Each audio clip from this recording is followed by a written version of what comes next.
আজকে আবার সংখ্যার ধারণার ২ নম্বর ক্লাস করছি। এর আগের ক্লাসে সংখ্যার ধারণা, ওই সংখ্যাগুলো ১ অঙ্কের সংখ্যা, ২ অঙ্কের সংখ্যা, ৩ অঙ্কের সংখ্যা এগুলো সব একটু বলেছিলাম। আজকে একটু জাস্ট ২-৩ মিনিটের জন্য একটু রিভিশন করে নিই। দেখো আমরা ছোটবেলা থেকে কি সংখ্যা চিনেছি। একে চন্দ্র বাংলায় লিখছি। পরবর্তীতে যখন আমরা অঙ্কটা অনেকটা পারদর্শী হয়ে যাব, তখন আমরা ইংরেজিতে শুরু করব। পরবর্তীতে বীজগণিত, পাটিগণিত, ত্রিকোণমিতি সমস্ত কিছুই শুরু করব আস্তে আস্তে। আমি একদম প্রথম থেকে শুরু করছি। যাদের খুব সমস্যা অঙ্কে প্রথম থেকে শিখতে চাও, তারা এই ক্লাসগুলি করতে পারো এবং তোমাদের বন্ধুবান্ধব, ছোটো ভাই বোন যারা অঙ্ক শিখতে চাও, অঙ্ক খুব ভয় লাগে, এই ক্লাসগুলো করতে পারো। আশা করি উপকার হবে তোমাদের। এবং তোমরা যদি কিছু জ্যামিতি বিষয়ক কিছু জানতে চাও, আমার জ্যামিতির 2-3টে ক্লাস দেওয়া আছে, প্লেলিস্টে যাবে, এই জিনিসগুলো দেখতে পারো। ঠিক আছে, পরবর্তীতে আমি আরও ক্লাস দেব। আমি যেটুকু জানি আমি তোমাদের সবটাই দেওয়ার চেষ্টা করব, শেখানোর চেষ্টা করব। ঠিক আছে, চলো দেখো ১, ২, ৩, ৪, ৫, ৬, ৭, ৮ এইভাবে চলতে চলতে ৯। আচ্ছা, ৯টা লিখেই দিলাম। তারপরে ১০, ১০-এর পরে ১১, এবারে ১২, ১৩ করতে করতে ১৪, ১৫, ১৬, ১৭ করে তো আমি ১৯ লিখলাম। তারপরে ২০ লিখলাম। ২০-এর পরে ২১, আবার ২২, ২৩, ২৪, ২৫ এভাবে dot dot dot dot dot করতে করতে আমরা দেখো ৮০, ৮৫ এরকম করতে করতে পরপর করতে করতে কত দূর যেতে পারি। আমরা দেখো ৯-এর ঘরেরটা বলি, ধরো ৯৯ লিখলাম। তারপরে ১০০, ১০০-র পরে ১০১, এইভাবে যেতে যেতে যেতে যেতে কত দূর যেতে পারি, অনেক দূর যেতে পারি। আবার ৯, ৯, ৯ লিখলাম। ৯৯৯, ৯৯৯-এর পরের সংখ্যাটা কত? ১০০০। ঠিক আছে, এরপর কি? ১০০১ হলো। তারপরেরটা কি? আচ্ছা, তারপরটা তোমরা আর দেখতে পাচ্ছ না, তা না? আচ্ছা বেশ, ১০০১-এর পরে আমি লিখছি ১০০২, ১০০৩, ১০০৪। এইভাবে কত দূর পর্যন্ত আমরা সংখ্যা লিখতে পারি? অসংখ্য, অসংখ্য, অসংখ্য, মানে সেটি অসীম, অসীম পর্যন্ত বিস্তৃত। ঠিক আছে, এগুলো লিখতে পারি আমরা। অসীমের পরেও আবার ডট ডট ডট লিখতে পারি। অসীম, এই অসীমের চিহ্নটা জানো? এই চিহ্নটাকে এইটা বলা হয়, এটাকে বলা হয় ইনফিনিটি। এই চিহ্নটা অসীম, বাংলায় অসীম বলে, ইংরেজিতে বলা হয় ইনফাইনাইট বা ইনফিনিটি। অসীমের চিহ্ন ইনফিনিটি। ঠিক আছে, ইনফাইনাইট পর্যন্ত বিস্তৃত অথবা ইনফিনিটি। ঠিক আছে, বেশ, এইবারে আমরা একটু প্র্যাকটিস করি বা একটু ছোট ছোট প্রশ্ন। তাহলে বলো, ১ অঙ্কের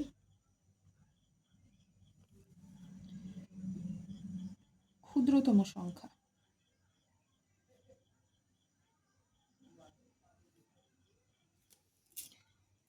এক অঙ্কের ক্ষুদ্রতম সংখ্যা সমান কত, মানে তোমাকে বের করতে হবে। আচ্ছা, এক অঙ্কের সংখ্যা কোনগুলো বলো তো? যে সমস্ত সংখ্যাগুলি একটাই অঙ্ক দ্বারা গঠিত। অঙ্ক কোনগুলোকে বলেছি? এই যে এইটা একটা সংখ্যা, এবং এইটাতে কটা অঙ্ক আছে? একটাই, এক। তাহলে ১, ২, ৩, ৪, ৫, ৬, ৭, ৮, ৯। ৯-এর পরে ১০, এই ১০ হয়ে যাচ্ছে। দেখো এই ১০ সংখ্যাটা কি দ্বারা গঠিত? ১ এবং ০। ১১ সংখ্যাটা ১ এবং ১, মানে এরা আর এক অঙ্কের সংখ্যা নয়, এরা তখন হয়ে যাবে ২ অঙ্কের সংখ্যা। এগুলো মাথায় রাখবে। যে যতবার লিখে লিখে প্র্যাকটিস করবে, মুখস্থ করবে, লিখে লিখে যে যতবার প্র্যাকটিস করবে, তত তোমাদের মাথার মধ্যে এই জিনিসগুলো আরও ভালোভাবে বুঝতে পারবে, নিজেরা বিশ্লেষণ করার ক্ষমতা তৈরি হবে। ঠিক আছে, বেশ, দেখো তাহলে ক্ষুদ্রতম সংখ্যা কি হবে? ১ থেকে ৯ পর্যন্ত তো এক অঙ্কের সংখ্যা। তাহলে এক অঙ্কের ক্ষুদ্রতম সংখ্যা কোনটা? ১, ২, ৩, ৪, ৫, ৬, ৭, ৮, ৯ এইটুকুর মধ্যে কে ক্ষুদ্রতম সংখ্যা? ১। তাহলে উত্তরটা কত হলো? উত্তরটি হলো ১, তাই তো? আচ্ছা, তাহলে এক অঙ্কের বৃহত্তম সংখ্যা, তাহলে আরেকটা লিখি এখানে, এক অঙ্কের বৃহত্তম সংখ্যা জিজ্ঞাসা চিহ্ন। তাহলে বৃহত্তম সংখ্যা কত হবে, এর উত্তরটা কত হবে? তাহলে এক অঙ্কের বৃহত্তম সংখ্যা দেখো, একের থেকে 2 বড়, 2-এর থেকে 3 বড়, 4, 5, 6, 7, 8, 8, 9, 9 বড়, 9 থেকে 10 বড়, কিন্তু 10 তো আর এক অঙ্কের সংখ্যা নয়, 10 2 অঙ্কের সংখ্যা। তাহলে এক অঙ্কের বৃহত্তম মানে বড়, বৃহত্তম মানে বড়, ক্ষুদ্রতম মানে ছোট। তাহলে ছোট আর বৃহত্তম মানে বড়, বুঝা গেল? এই শব্দগুলো খুব ভালোভাবে মাথার মধ্যে নেবে, বুঝতে চেষ্টা করবে। তাহলে এক অঙ্কের বৃহত্তম সংখ্যা কত হলো? 9 হয়ে গেল। এইবারে আমরা পরেরটায় যাই, 2 অঙ্কের সংখ্যা। 2 অঙ্কের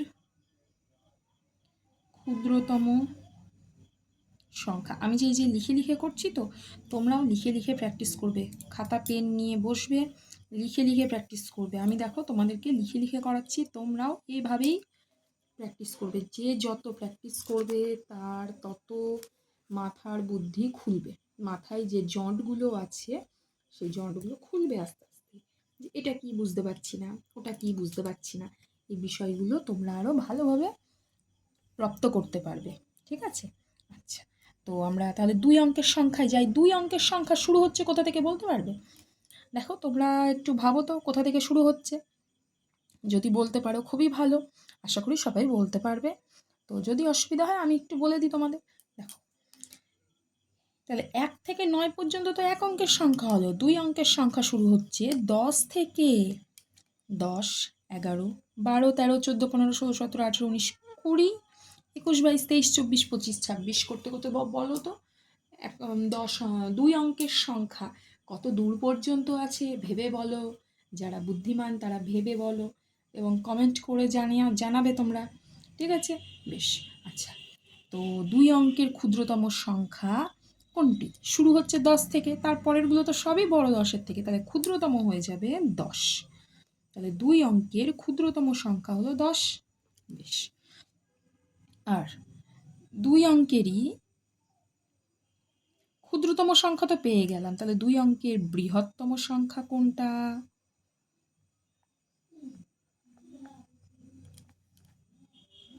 এর উত্তরটা হবে বৃহত্তম সংখ্যা। দেখো কত, 2 অঙ্কের মানে দুটো অঙ্ক দ্বারা গঠিত সংখ্যা। ঠিক আছে? বেশ, আচ্ছা, দেখো 19, 20, 21, 22 থেকে বড় কত হচ্ছে? 2 অঙ্কেরই বড়। দেখো 80, 85, তারপরে 90, 91, 92 করতে করতে কত? 99। 99-এর পরের সংখ্যাটাই কত হয়ে যাচ্ছে? 100। 100 কত অঙ্কের সংখ্যা? 1, 2, 3, 3 অঙ্কের সংখ্যা। তাহলে এর আগের সংখ্যাটা কত? 99। এটা কিন্তু দেখো 2 অঙ্কের সংখ্যা, 1, 2। তাহলে উত্তরটা হয়ে গেল 2, 9 মানে 99। ঠিক আছে? বেশ, এইবারে আমরা 3 অঙ্কের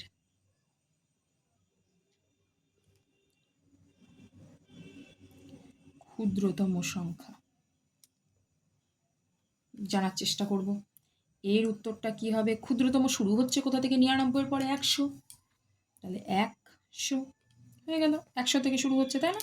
100, তারপরে 101, 102। আর 3 অঙ্কেরই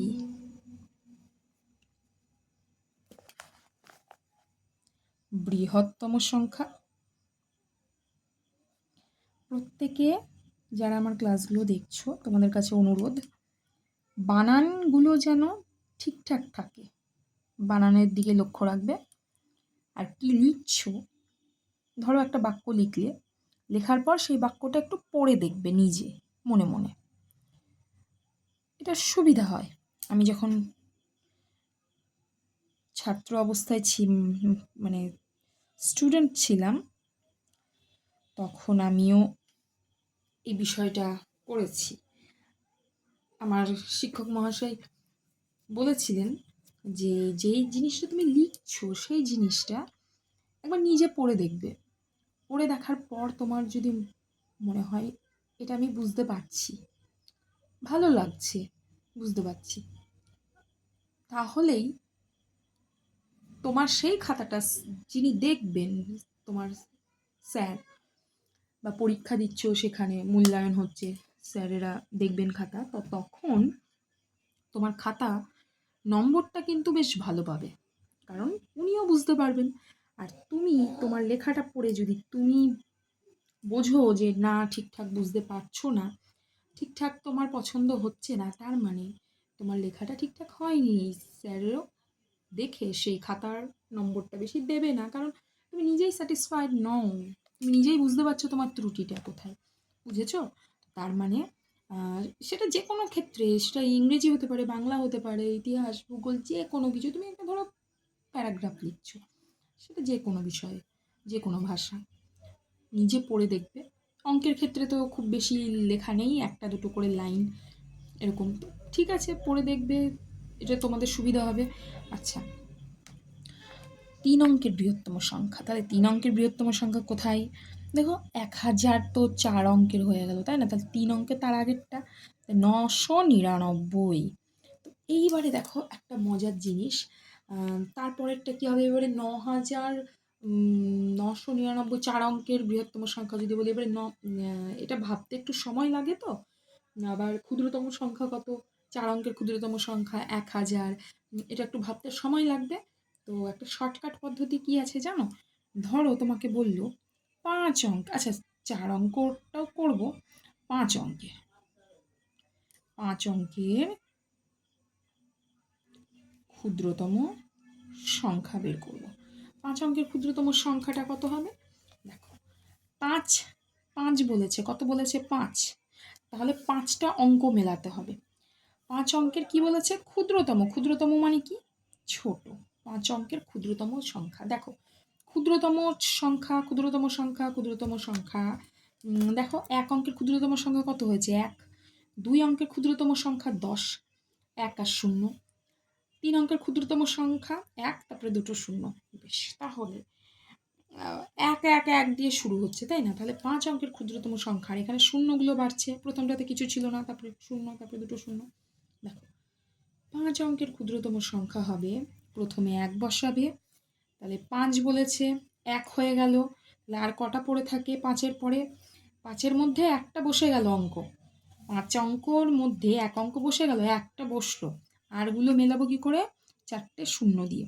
তাহলে দেখো 4টে শূন্য আর একটা 1, তাহলে মোট 5টা হলো 1 2 3 4 5, দেখো 5টা অঙ্ক হলো।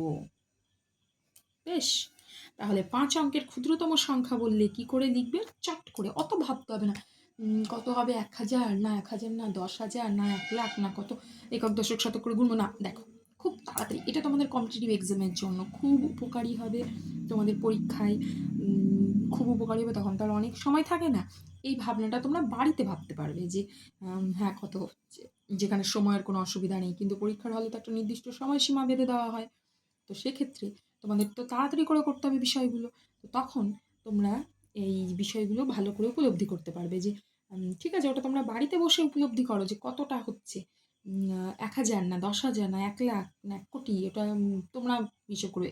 এখানে ছোট্ট ট্রিক কি, 5 অঙ্কের ক্ষুদ্রতম সংখ্যা 5 অঙ্ক, তাহলে 5টা মেলাতে হবে, প্রথমে 1, তারপরে 4টে শূন্য, তাহলে 5টা হয়ে গেল, 1 2 3 4 হয়ে গেল 5টা, আর 1 মিলে 5টা অঙ্ক হয়ে গেল। বেশ, আর 5 অঙ্কের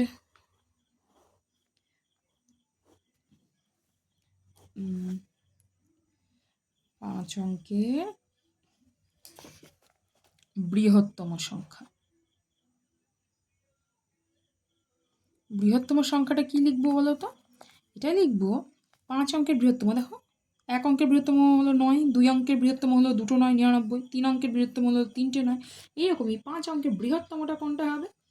বৃহত্তম 5 অঙ্কের বৃহত্তম, দেখো 3 অঙ্কের যখন বৃহত্তম বলেছি 3টে নয়, তাহলে 5 অঙ্কের বৃহত্তম সংখ্যা বলতে গেলে তখন আমরা বসিয়ে দেবো 5টা 9, 1 2 3 4 5টা। এবারে যদি একক দশক বলতে যাই আমরা, তাহলে এটাকে কত হলো? দেখো একক দশক শতক হাজার অযুত, তাহলে 99,999, এটা হচ্ছে।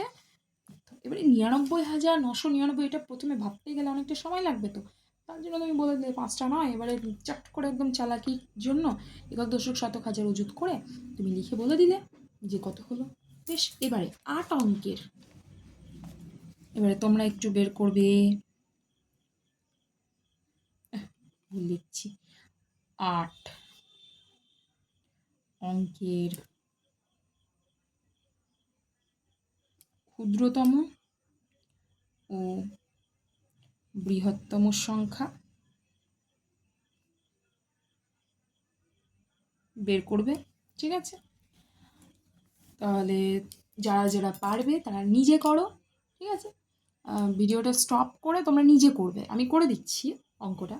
তো যারা পারবে তারা ভিডিওটা স্টপ করে নিজে করো, তারপরে আমি যেটা করছি সেটাতে মিলিয়ে দেখে নেবে। ঠিক আছে, আর যাদের একটু অসুবিধা হচ্ছে দেখে নাও আমার সাথে। 8 অঙ্কের ক্ষুদ্রতম, 8 অঙ্কের ক্ষুদ্রতম বলেছে, ক্ষুদ্রতম মানে 1 আর 0-এর হিসাব, তাহলে ক্ষুদ্রতম মানে ছোট, 1 আর 0-এর হিসাব। কত অঙ্ক? 8 অঙ্ক। 8 অঙ্ক মানে প্রথমটা তো 1 বসালাম, তারপরে 8 অঙ্ক বলেছে, 8 অঙ্কের মধ্যে একটা তো 1 হয়েই গেল, আর 8 মেলাতে গেলে কত হবে? একটা হয়ে গেল, আর 7টা শূন্য, 1 2 3 4 5 6 7, 1 2 3 4 5 6, আচ্ছা 1 2 3 4 5 6 7 8 হয়ে গেল। এবারে যদি এটা জানতে চাই কত হবে, একক দশক শতক হাজার অযুত লক্ষ নিযুত কোটি, কত হলো? হলো 1 কোটি। উত্তরটা 8 অঙ্কের ক্ষুদ্রতম সংখ্যা হয়ে গেল 1 কোটি। বেশ, বলাটা সোজা হয়ে গেল, তাই না? এটি হচ্ছে কি 1 কোটি হয়ে গেল। আর আর 8 অঙ্কের বৃহত্তম সংখ্যাটা কি লিখবো? ওই যে একই নিয়ম, 8 অঙ্কের বৃহত্তম সংখ্যা কি 8খানা? নয়, 1 2 3 4 5 6 7 8। এবার একক দশক করি, এটা 8টা নয়, এবার এটা সংখ্যাটা কি এটা বলো, তাহলে দেখি কি করে বলি। একক দশক শতক হাজার অযুত লক্ষ নিযুত কোটি, আচ্ছা কত হবে? এটা হলো 9,99,99,999। আচ্ছা, বুঝে গেছে? ঠিক আছে, আমি এই বিষয়গুলোতেও কারোর সমস্যা আছে যে 9,99,000 এগুলো কী করে বলবো, কী করবো, তো এটাও আমরা শিখবো। এটা আমরা পরের ভিডিওতে শিখবো। হ্যাঁ, ভিডিওটা না হলে অনেকটা বড় হয়ে যাবে। তো তোমরা এই বিষয়গুলো করবে। তোমরা বাড়িতে একটা হোমওয়ার্ক, ছোট্ট হোমওয়ার্ক, সেটা হচ্ছে, দেখো আমি 4 অঙ্কেরটা করাইনি। 4 অঙ্কের বৃহত্তম ক্ষুদ্রতম সংখ্যা বার করবে, বৃহত্তম ও ক্ষুদ্রতম সংখ্যা নির্ণয় করো। আর আমি 8 অঙ্ক করেছি, 7 অঙ্কের বের করবে, 7 অঙ্কের বৃহত্তম ও ক্ষুদ্রতম সংখ্যা নির্ণয় করবে। তারপরে 7 8 9 অঙ্কের, 9 অঙ্কেরটা বের করবে। এইগুলো শুধুমাত্র তোমাদের প্র্যাকটিসের জন্য। ঠিক আছে, এত বড় বড় দেবে না, তবুও নিজেদের কনসেপ্ট ক্লিয়ার করো। যত প্র্যাকটিস করবে তত নিজেদের বুদ্ধি খুলবে। ঠিক আছে, বেশ, আজকে এটুকুই থাকলো। নেক্সট ক্লাসে আমরা আবার সুন্দর করে করবো, সেটা হচ্ছে কিছু সংখ্যা, দেখো কথায় লেখা, এই যে সংখ্যাগুলোকে কথায় লেখা শিখবো। ঠিক আছে, সংখ্যাগুলোকে কথায় লেখা শিখে নিই, তারপর আমরা মৌলিক সংখ্যা, যৌগিক সংখ্যা এগুলো শিখবো, জোড় সংখ্যা কোনটা, বিজোড় সংখ্যা কোনটা, এগুলো শিখবো। বেশ, ঠিক আছে, আজকে এটুকুই থাকলো। তোমাদের যাদের ভালো লাগবে জানিও আমাকে, আর কোন কোন বিষয় আরও দরকার জানিও। নতুন করে শুরু করলাম তো, খুব কমজনই হয়তো তোমরা দেখছো। যদি কোনো তোমাদের বন্ধুবান্ধব বা ছোটো ছোটো ভাই বোন থাকে তাদেরকে বলো, আশা করি উপকার হবে। আর আমি চেষ্টা করব আমার বেস্ট দেওয়ার জন্য। ঠিক আছে।